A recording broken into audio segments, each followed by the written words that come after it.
Estamos de volta, senhores, nosso quarto e último bloco, seguindo com os debates das cláusulas que podem ser inseridas no pacto antinupcial.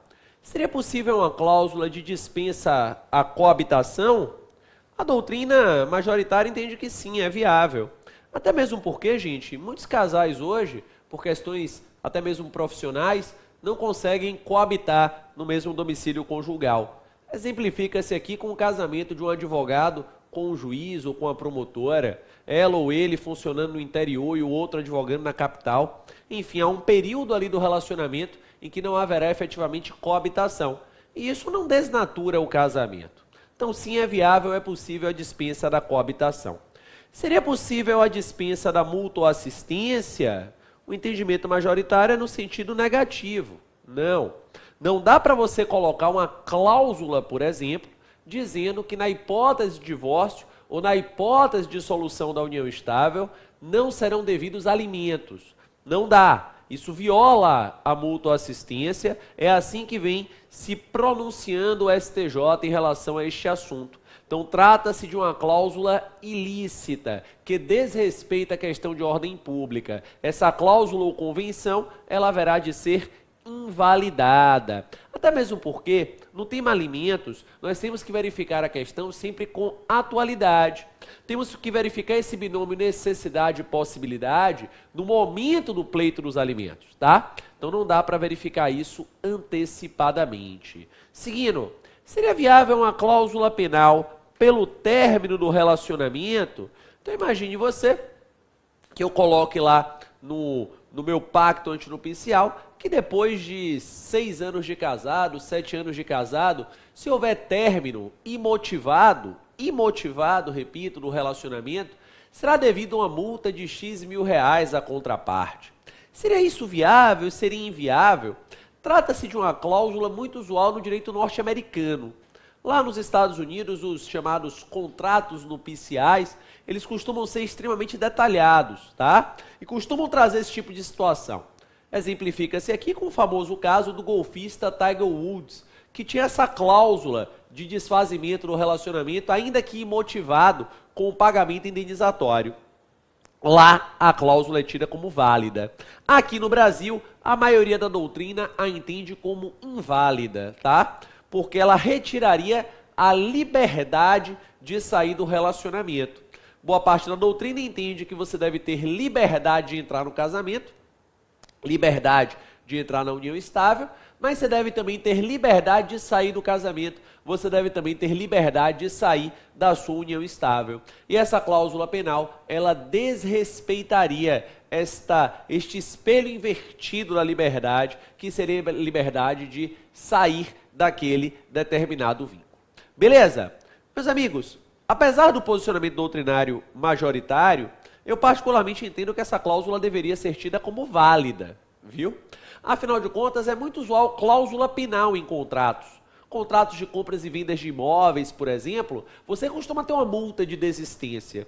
E não há nenhuma ilegalidade na colocação dessa multa. E se a multa é abusiva, o próprio direito tem mecanismos de combate. O Código Civil, lá no artigo 413, nos diz que o juiz de ofício, no cumprimento parcial da obrigação, ou se a penalidade for manifestamente abusiva, poderá proporcionar uma redução equitativa da pena. Então, particularmente, entendo que a cláusula seria válida, mas sou minoria nessa hipótese. Seguindo aqui, seria possível a cláusula penal de traição? Uma multa na hipótese de traição? Aqui é curioso. Primeira vez que eu fiz um estudo mais aprofundado deste assunto, eu imaginei que a doutrina iria concordar com essa possibilidade. Afinal de contas, a maior parte da doutrina entende ser nula a cláusula de dispensa à fidelidade recíproca, por enxergar a monogamia como uma questão de ordem pública. Ora, se enxerga-se a monogamia como uma questão de ordem pública, pensava eu antes de fazer o estudo, a doutrina deve aplaudir a cláusula penal de traição. Afinal de contas, se eu tenho uma pena para a traição, eu estimulo a monogamia. Imagine você que eu sou casado e lá no meu pacto antinupcial existe uma cláusula penal dizendo que na hipótese de traição eu terei que pagar a ela um valor de 2 milhões de reais. Obviamente que isto é um estímulo a não trair, claro. Então pensava eu, a doutrina vai abraçar essa cláusula. Entretanto, não é essa a realidade. A maior parte da doutrina entende pela impossibilidade da cláusula penal de traição, por entender também que fere questão de ordem pública. O curioso é que essa doutrina não detalha qual questão de ordem pública aqui estaria sendo atingida no particular. Sigo nos debates. Seria possível a cláusula para retirar o cônjuge como herdeiro necessário? Essa eu já abordei. Não, não é viável. Não é viável porque há situações em que o ordenamento jurídico brasileiro impõe que o cônjuge seja herdeiro necessário. Então não dá para você, através de uma cláusula penal, retirar, através de uma cláusula penal, não, uma cláusula contratual, retirar o cônjuge como herdeiro necessário. Afinal, é uma questão de ordem pública. Então essa cláusula em um contrato de convivência, em um pacto antinupcial, seria nula de pleno direito. Sigo nas dúvidas. E seria possível este meu contrato de convivência, este meu pacto antinupcial, já trabalhar com questões processuais da futura ação de divórcio? Ou futura ação de dissolução da união estável? Sim. O novo CPC, artigos 190 e 191, inovando muito a legislação processual pretérita, traz a possibilidade dos chamados negócios jurídicos processuais. Negócios jurídicos processuais que são acertos procedimentais. As partes podem realizar acertos de temas relativos ao processo. Podem fazer contratualização processual. Essa contratualização, diz o 191 do CPC, pode envolver até mesmo a chamada calendarização processual, trazendo um calendário pré-moldado para que as partes cumpram os eventuais atos processuais, dispensando-se da necessidade de intimações pelo Poder Judiciário, o que gera um grande ganho de tempo processual. Pois bem, a doutrina vem indicando que o negócio jurídico processual, o acerto procedimental, ele pode ser feito dentro do processo, como ele pode ser feito também antes do processo. É viável. Seria um negócio jurídico pré-processual em um contrato. E o enunciado 18 da primeira jornada de processo civil do CJF, do Conselho da Justiça Federal, cravou que a convenção processual ela pode ser celebrada em pacto antinupcial ou em contrato de convivência. Então sim, você pode sim realizar estes acordos procedimentais. E o que é que eu posso colocar e o que é que eu não posso colocar, professor? Me diz aí. Vamos aqui nas notícias doutrinárias. Segundo os enunciados do Fórum Permanente de Processo Civil, você pode colocar, e são admissíveis, negócios jurídicos processuais versando sobre empenhorabilidade, ampliação de prazos, rateio de despesas processuais, dispensa consensual de assistente técnico, retirada de efeito suspensivo de recurso, não promover a execução provisória, mediação ou conciliação extrajudicial obrigatória, inclusive excluindo a audiência preliminar obrigatória do 334, pacto de simples exclusão da audiência do artigo 334, pacto de prévia disponibilização de documentos, vem lá do direito francês, previsão de meios alternativos de comunicação, a exemplo de e-mails, acordo para a realização de citação oral, ampliação convencional de prova, redução de prazos, dispensa de caução e cumprimento de sentença, está lá nos enunciados 19, 21 e 262 do Fórum Processual Permanente de Processo Civil. O mesmo fórum diz que não pode, são inadmissíveis os negócios que versem sobre modificação de competência absoluta, supressão de primeira instância. Então, quero que minha ação de divórcio já comece no Tribunal de Justiça. Não dá. Quero que meu processo, mesmo que tenha mais de 40 salários, seja julgado por juizado especial. Não dá. Não dá para excluir o Ministério Público, não dá para vedar a participação de amicus curiae, enunciados 20, 253 e 392, todos lá do Fórum Permanente de Processo Civil.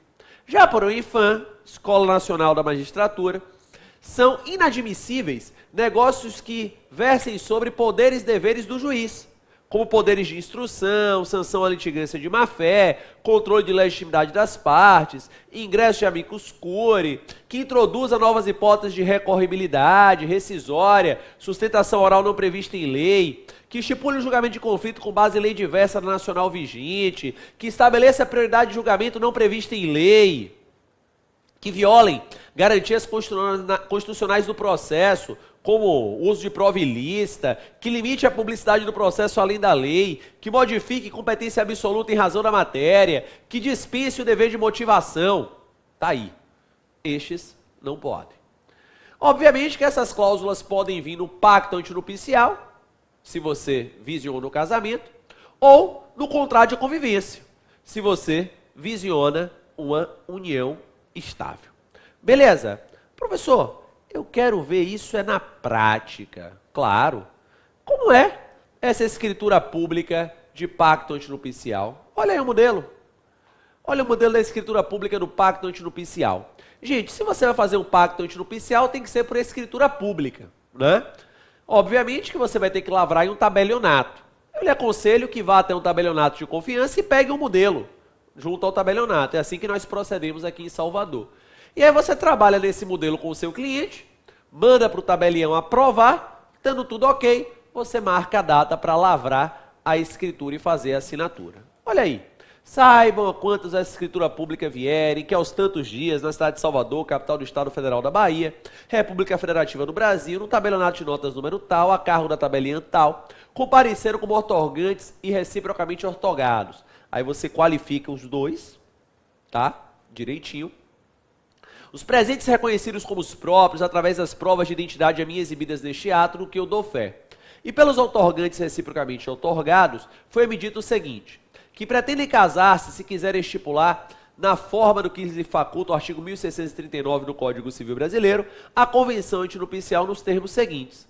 A sociedade conjugal se submeterá ao regime matrimonial da separação convencional de bens. Olha lá, isso foi um casal lá do escritório, tá? Na forma dos artigos 1687 e 88 do Código Civil, pelo qual cada um dos cônjuges terá o seu próprio patrimônio constituído individualmente de forma exclusiva, conservando desta forma o domínio, posse e administração de seus bens presentes e futuros, observando-se o que adiante se dispõe, conservando igualmente pela mesma forma a responsabilidade pelos débitos anteriores, assim como seus frutos e rendimentos e produtos, pelo que, em razão desta mesma incomunicabilidade, claro está que em nenhuma hipótese os bens de qualquer dos outorgantes responderão pelos encargos do outro. Então deixei bem claro aí, né? Não só a eleição do regime, mas o fato de não ter nenhum patrimônio em comum. Ainda os cônjuges poderão adquirir de forma conjunta determinados bens, na hipótese em que cada um terá sua participação na proporção do concurso que desenvolveu para aquisição, a qual será definida no momento da aquisição, constando no instrumento público, no instrumento de aquisição. Gente, o fato de duas pessoas serem casadas em separação convencional não as impede de ter bens adquiridos em condomínio, plenamente viável. Em caso de dissolução do casamento, artigo 190 do CPC, os outorgantes já regulam o negócio jurídico processual, trazendo as regras de processo e decidem que, em caso de desentendimento matrimonial, a primeira outorgante notificará via e-mail ou carta com aviso de recebimento o segundo sobre o seu desejo de separação de fato, devendo o segundo retirar-se do imóvel no prazo de até 72 horas. Isto porque o imóvel é dela, tá? É dela. O regime da separação convencional, ela adquiriu o imóvel sozinho. Então eles pactuaram isso aí. Ele tem que sair em 72 horas. Após a notificação, haverá mediação privada anterior a qualquer ação de divórcio, sendo que os custos serão igualmente repartidos. Após a mediação privada, não tendo sucesso e sendo necessário demanda judicial, haverá dispensa da audiência de conciliação. Beleza. Na hipótese de demanda judicial, resta ajustada a obrigatoriedade de apresentar em juízo, já inicial e na resposta, as declarações dos respectivos impostos e rendas dos últimos 5 anos anteriores à data de ajuizamento da ação, sob pena de confissão. Isso evita maquiagem patrimonial. Esse papo de dizer que não tem nada para buscar uma pensão alimentar ou evitar pagar alimentos a um filho comum. Então, esta obrigatoriedade de apresentação do imposto de renda ajuda neste cenário.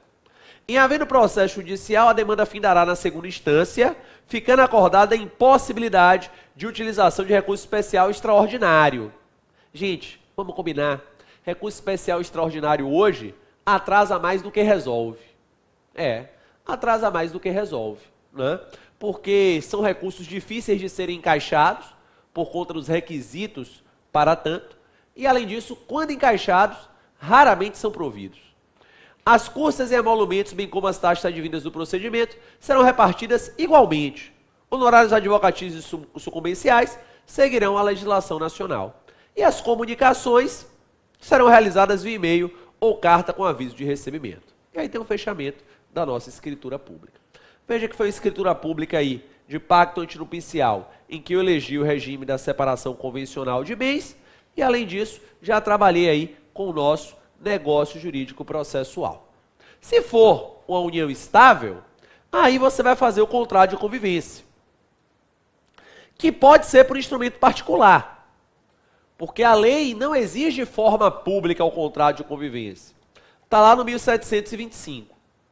Apesar de ser possível fazer por instrumento particular, eu lhe aconselho que faça por escritura pública. Por que isso? Porque na frente de um tabelião, através de um instrumento público, ganha mais peso judicial. É mais difícil de ser arguída uma coação, por exemplo. É mais difícil alguém dizer que foi ludibriado. Então, fica uma prova melhor. Eu lhe dei o modelo por instrumento particular apenas para ser diferente do outro, né? Porque o do pacto antinupcial necessariamente é por escritura pública, então para você ter um modelo por instrumento particular, eu trouxe esse. Ok? Qualifiquei as partes. Resolvem como um acordo celebrar o presente instrumento particular de contrato de convivência, consoante as disposições a seguir delineadas e após os considerandos iniciais. Considerando que os contratantes têm relação pública continuadora de união estável desde 10 de março de 2014, considerando que desejam se valer da prerrogativa do 1725, com o objetivo de eleger regime de bens diversos da comunhão parcial, pactuam o presente termo particular de contrato de convivência consoante as cláusulas a seguir. Primeira cláusula, regime de bens, despesas do lar e patrimônio anterior. Os conviventes elegem o regime da separação convencional, ok, na forma do 1687 e seguintes. Tal regime iniciará sua vigência na data da assinatura do presente instrumento. Isso é importante, viu? Olha só, eleição de regime de bens na união estável tem efeito ex nunc, não retroativo, tá? É dali para frente. Você pode até declarar que a união estável começou em data anterior, como a gente fez aí, a gente declarou que ela começou em data anterior, mas o regime de bens vai valer dali para frente, ok? Então fica atento nisso aí. Nesse caso, na hipótese de solução da união estável, você vai ter um regime bifásico, né? Um regime de comunhão parcial, no período inicial, e depois aqui a separação convencional no período de eleição para frente. Informa os conviventes que até a presente data não houve aquisição de qualquer patrimônio comunicável. Eu já coloco aqui justamente para excluir o regime bifásico, né? Para já dar quitação do período anterior. E valendo-se da prerrogativa do 1688 no Código Civil, pactuam que as despesas domésticas serão custeadas na razão de 50% para cada um. Lembra que a gente viu isso? No regime da separação convencional, se não houver disciplina, cada um arcará com as despesas na proporção dos bens e rendimentos. Mas nada impede que o pacto, contrato de convivência, discipline diversamente. E aqui eu disciplinei diversamente. Depois vem as considerações finais. E aí são questões padrões, né? De que declaram estarem cientes das cláusulas, o faz de forma irretratável e irrevogável, dizendo que as modificações têm que ser feitas de forma escrita, dizendo que vai levar o cartório de registro de imóveis para que tenha efeito erga omnes, e assim assinaram em 3 vias. Beleza? Então você aí agora já tem 2 modelos bacanas aí e verificou comigo como é que funciona na prática. Vencemos o primeiro princípio do regime de bens, que foi a liberdade de escolha. Falta o segundo, que é a mutabilidade. Gente, inovando a legislação pretérita, o Código Civil, artigo 1632, parágrafo 2º, e o CPC, artigo 794, Só conferir se o artigo do CPC é esse mesmo. Deixa eu descer aqui. Esse é o 794, que esse CPC eu ainda troco o artigo, né? O CPC novo não, é o 734. Olha lá. Então, artigo 1639, parágrafo 2º do Código Civil e o CPC, que é o artigo 734, retificando aí. Beleza. Trabalham com a possibilidade de alteração do regime de bens no curso do casamento. Então, você pode alterar o regime de bens no curso do casamento, mas para tanto, haverá de atentar a alguns requisitos. O primeiro requisito é que haja um pedido conjunto e motivado de ambos os cônjuges. Vamos entender isso aí. Conjunto por quê? Conjunto porque você não pode impor ao outro a mudança do regime de bens. Não dá para você impor ao outro a mudança do regime de bens. Daí porque o pedido tem que ser conjunto, tá? Se o pedido é conjunto, a jurisdição é voluntária, né? Já avanço aí o item B, inclusive sendo viável que o advogado seja único. Pode ser um advogado só. Então, pedido conjunto, jurisdição voluntária, mas além de conjunto, o pedido tem que ser o quê? Motivado. Além de conjunto, o pedido tem que ser motivado. Não dá para mudar de regime de bens como muda de roupa. Tem que ter motivo, gente. Tem que ter motivo. Dá exemplo, professor? Dou. Por exemplo, essa é a ação que eu mais ajuizei no escritório de mudança de regime de bens. Artigo 977. O artigo 977 nos diz que os cônjuges podem contratar sociedade entre si e terceiros, desde que não tenham casado na comunhão universal ou na separação obrigatória. Ou seja, duas pessoas casadas em comunhão universal não podem ser sócias entre si. Mas imagine que eu sou casado em comunhão universal e quero ser sócio da minha esposa, queremos montar um negócio. O que fazer? Ação de mudança de regime de bens. Essa é a que eu mais ajuizei no escritório, inclusive o modelo que eu tenho aí para vocês, que a gente vai analisar já já, trata justamente desta situação. Beleza? Outra hipótese. Imagine que casou em causa suspensiva, porque havia divorciado da ex-mulher, mas não tinha feito ainda a partilha de bens. Exemplo que nós vimos nos blocos anteriores. Casou em separação obrigatória. Mas, durante o novo casamento, saiu a decisão da partilha de bens do casamento anterior. Neste cenário, amigo, caiu a causa suspensiva. É plenamente viável, então, que eu e minha atual esposa façamos o ajuizamento de uma ação de mudança de regime de bens. Há esse motivo, tá? Seguindo os requisitos, tem que ter ação, tem que ter processo. Não dá para mudar regime de bens do casamento, no tabelionato. Tem que ter processo. Tanto é que o CPC regula, no artigo 734, a ação de mudança do regime de bens, tá? É um processo que vai ter que ter, inclusive, parecer do Ministério Público, viu? Está lá no 734. Ainda que você não tenha, ainda que inexista qualquer menor, qualquer incapaz, o Ministério Público vai ter que dar um parecer aqui. Vai ter que dar um parecer. Por que isso, professor? Porque, veja, quando você altera o teu regime de bens, você altera o registro do teu casamento. E para alterar o registro do casamento, o Ministério Público tem que ser ouvido. Então vai ter que ter processo, vai ter que ter parecer do MP, ainda que não tenha nenhum menor, ainda que não tenha nenhum incapaz. Essa mudança, próximo requisito, não pode vir a prejudicar terceiros. É por isso que ela tem efeito ex nunc, e é por isso que o CPC manda publicar um edital. Um edital. E apenas poderá o juiz julgar 30 dias após a publicação do edital. Tá? Então, apenas pode o juiz julgar 30 dias após a publicação do edital. Por que tem que publicar o edital, professor? Porque tem que dar publicidade a todos. Tem que dar ampla publicidade a todos. Dando-se ampla publicidade, se alguém se contrapõe, porque vai ser prejudicado, que vá até o Poder Judiciário e externe o seu desgosto com a mudança do regime de bens. Tá, professor, mas poxa, esse negócio de edital, né? Ninguém lê edital, professor. CPC de 2015, uma norma tão atual. Será que ninguém pensou nisso, não? Pensou. O parágrafo 2º do 734 do CPC afirma que na inicial ou em petição avulsa, os cônjuges podem propor meio alternativo de divulgação. Publicação em jornal de grande circulação, em um site.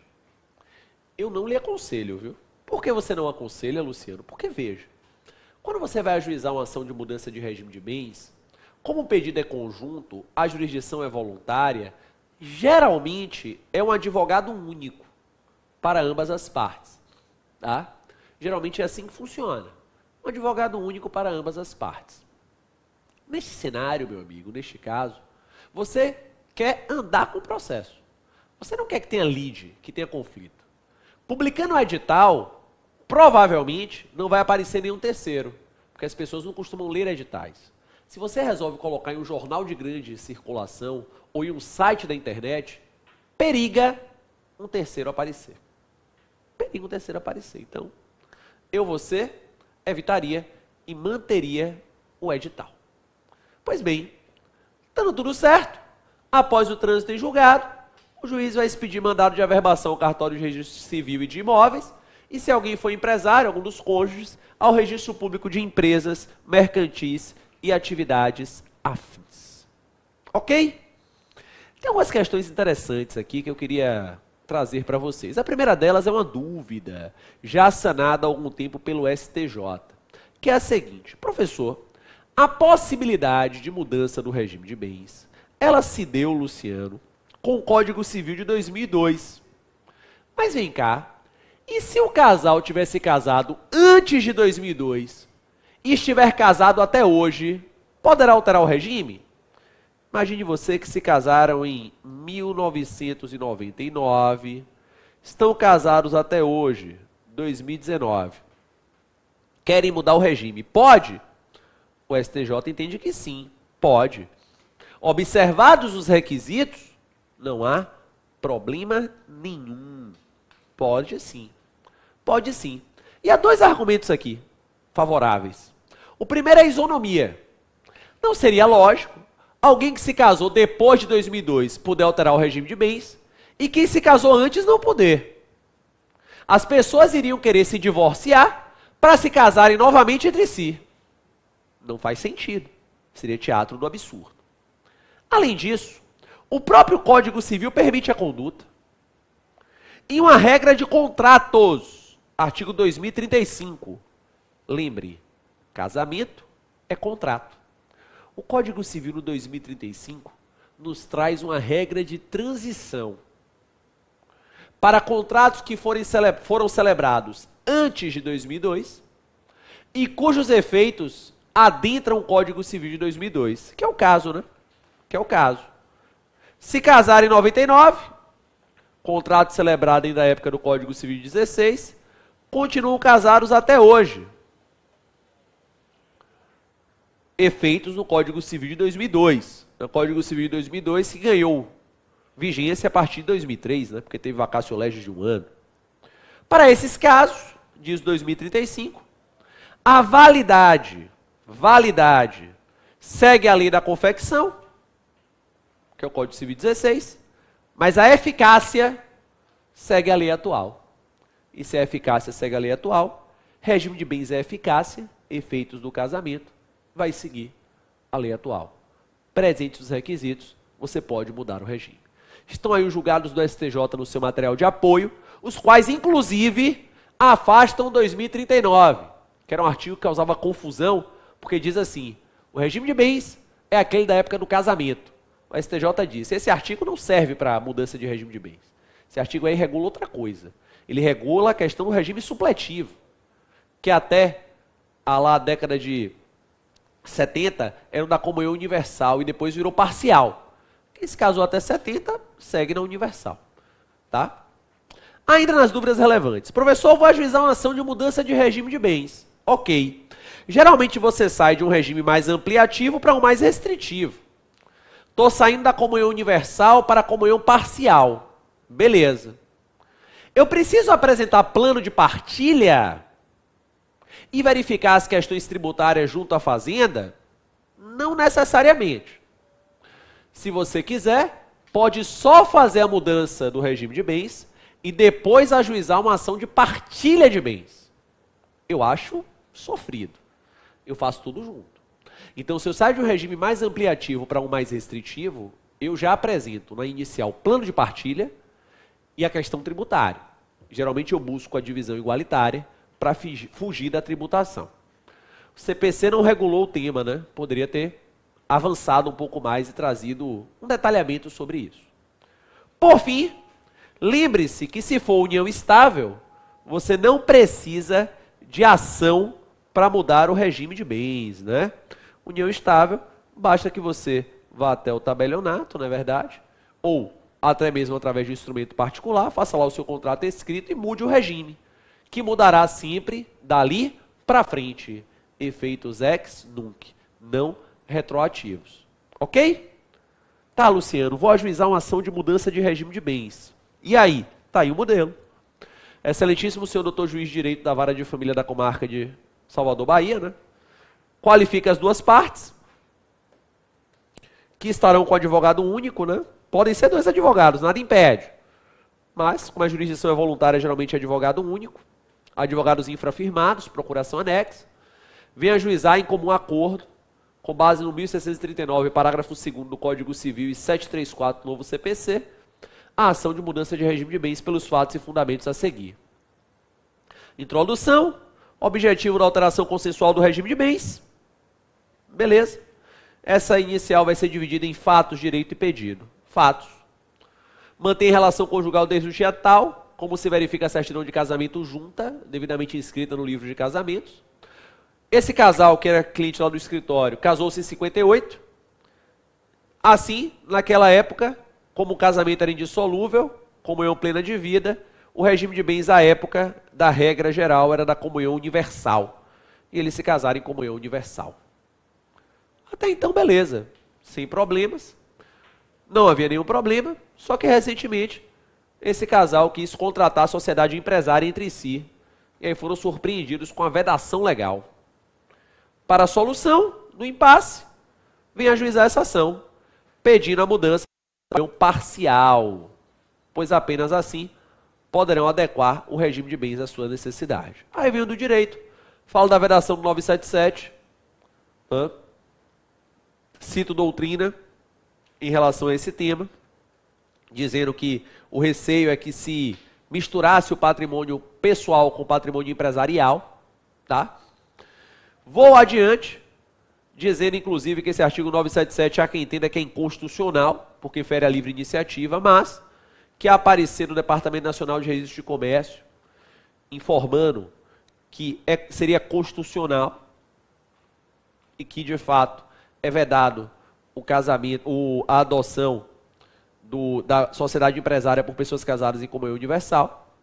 Avanço para dizer que o fato dos meus clientes terem casados antes de 2002 não é motivo que impeça a mudança do regime de bens. Abro um tópico para falar sobre isso. E aí trago os argumentos já ditos, isonomia e aplicação sobre o Código Civil da eficácia do casamento, trago aí 2035, cito julgados do STJ, tá? E a tese trabalhada em aula. Avanço para os requisitos da mudança do regime de bens. Pedido motivado e conjunto já está explicitado.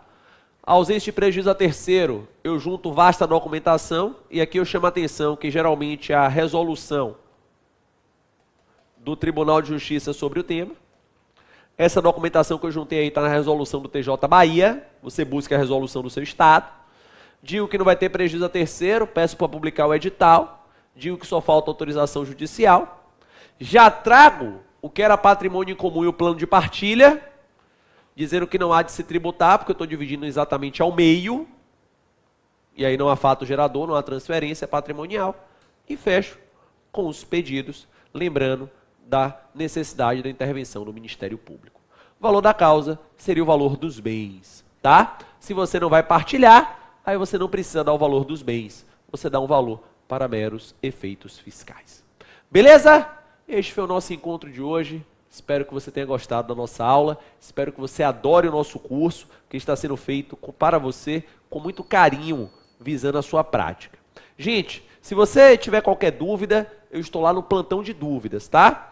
Mas se você quiser dicas diárias, direito civil, conteúdo gratuito, um contato ainda mais próximo, então confere lá no meu Instagram, @Luciano Lima Figueiredo.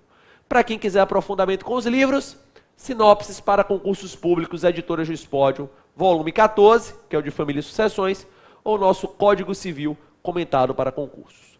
Um beijo e até mais.